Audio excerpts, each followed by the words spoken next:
Desde el centro de producción de CNN, en la Ciudad del Sol, Miami, comienza el único programa que vive la economía. Este es CNN Dinero, que arranca en 3, en 2, en 1. ¡Vámonos!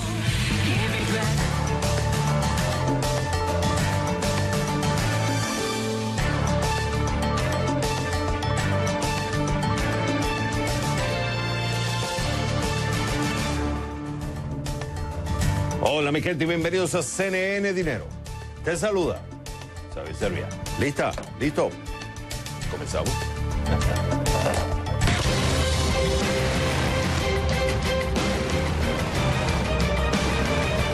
Un profesor del Instituto de Guerra en West Point sugiere que el ejército estadounidense puede proveer apoyo militar sin tener que llegar al uso de la fuerza directa.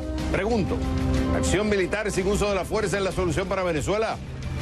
Lo discutimos. Y para eso me voy con Juan Carlos Hidalgo, analista sobre América Latina del Instituto Cato desde Washington. Juan Carlos, un gusto tenerte en el programa. Mira, le escribió Lionel Benner, interesantísimo, porque él dice, tú tienes dos formas de usar la fuerza. O usas la fuerza masiva, digamos, la fuerza donde envías militares, donde enfocas al enemigo, el objetivo y el punto final es destruirlo usando bombardeo, usando balas, lo que fuera. Y él dice, está la forma no cinética, que es utilizar el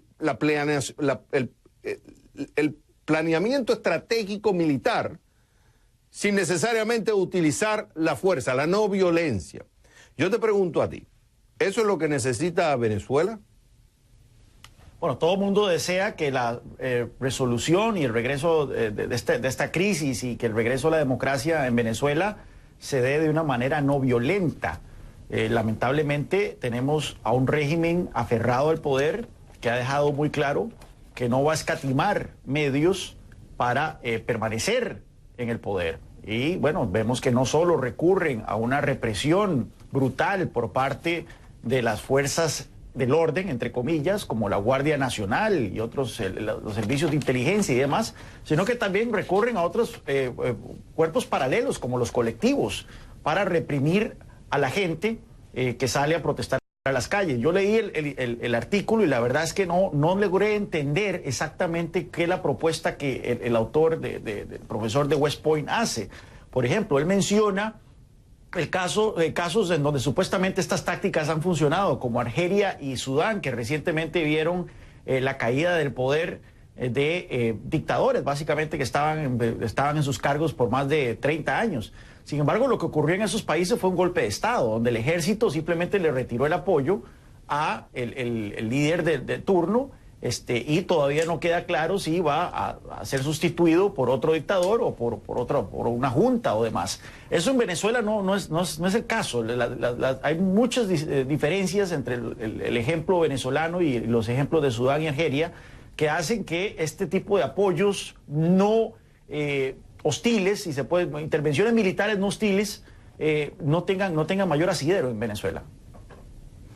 Pero el argumento que él utiliza para usar la fuerza militar activa, de mandar tropas masivas, digamos, como en el caso de Irak, para usar un ejemplo, él dice, primero, no cuentas con el apoyo mayoritario de los estadounidenses todavía. Eso es uno. Sí.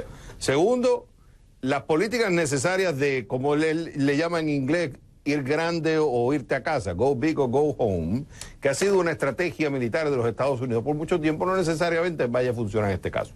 Y tercero, todavía la oposición no tiene el apoyo mayoritario como se demostró el pasado 30 de abril. Entonces él dice, ¿por qué ya adelantarse a llevar esta fuerza masiva todavía? Porque todo lo que queremos, dice él, es evitar una guerra civil. Entonces, ¿por qué no buscar otros mecanismos como entrenar a la oposición en mecanismos militares, pero utilizando la no violencia? Por ejemplo, él dice, hay que darle más ownership o darle más propiedad en el proceso a los locales e incluso darle voces a aquellos en la transición cuando venga la Venezuela post-Maduro. Y hay un debate porque algunos dentro de la oposición no quisieran darle voces al chavismo, mientras otros dicen, para que tú logres un cambio en Venezuela, tú tienes que darle voces también al chavismo, guste o no guste. Entonces, ahí, por ejemplo, él tiene un argumento válido. Hasta que no quememos ese cartucho primero, ¿por qué vamos a mandar tropas? Lo cual Venezuela es mucho más grande que Irak, uno. Dos, te puede desestabilizar la región, te puede desestabilizar Colombia. ¿Por qué no quemamos otros cartuchos antes, como darle apoyo, por ejemplo, las sanciones, tratar de convencer a los militares? Ya vimos un general que decidió virarse a Maduro. Entonces, ¿por qué no entrenamos a la oposición en tácticas militares, en estrategia de no violencia? Tratemos de llevarle plata. Usemos otros mecanismos antes de estar pensando en, vamos a decir, el apoyo masivo de una que unos considerarían fuera una invasión. ¿Qué dices tú? Yo estoy totalmente en contra de una intervención militar por las razones que usted señala. No hay apoyo aquí en Estados Unidos. Se requeriría una autorización del Congreso que no va a ser posible con el control demócrata de la Cámara de Representantes. Tampoco es que no sea posible, sino que tampoco es deseable.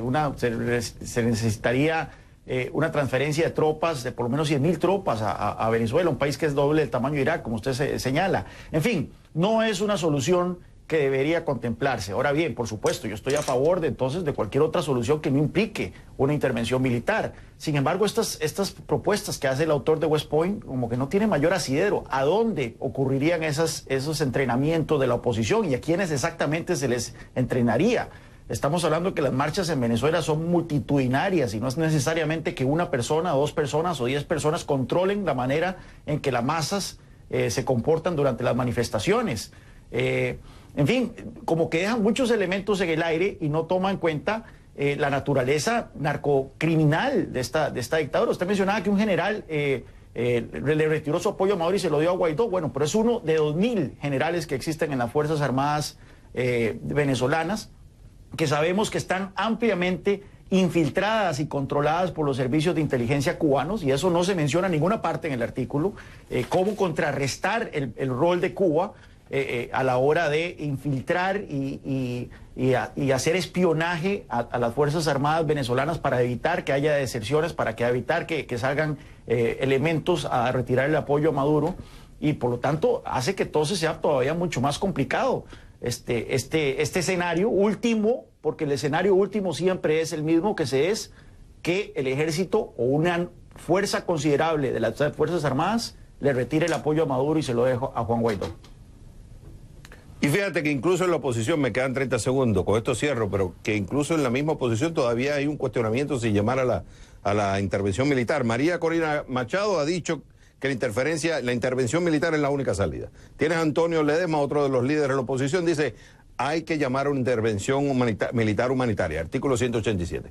Recientemente Juan Guaidó fue entrevistado por Fernando Rincón en Conclusiones. ¿Qué dijo? Cuando él le hizo la pregunta, ¿vas a llamar al artículo 187? Dice Guaidó, si Maduro cierra todas las opciones, entonces sería evaluado. Fíjate, sería evaluado si se cierran todas las opciones. Hay mucho camino por delante. Y por eso el artículo de él dice, no lleguemos al extremo de usar la fuerza física si todavía hay muchos caminos que quemar. Él es Juan Carlos Hidalgo, analista sobre América Latina del Instituto Cato, desde Washington. Como siempre, Juan Carlos, es un gusto tenerte en el programa. Cuando regresemos a CNN Dinero.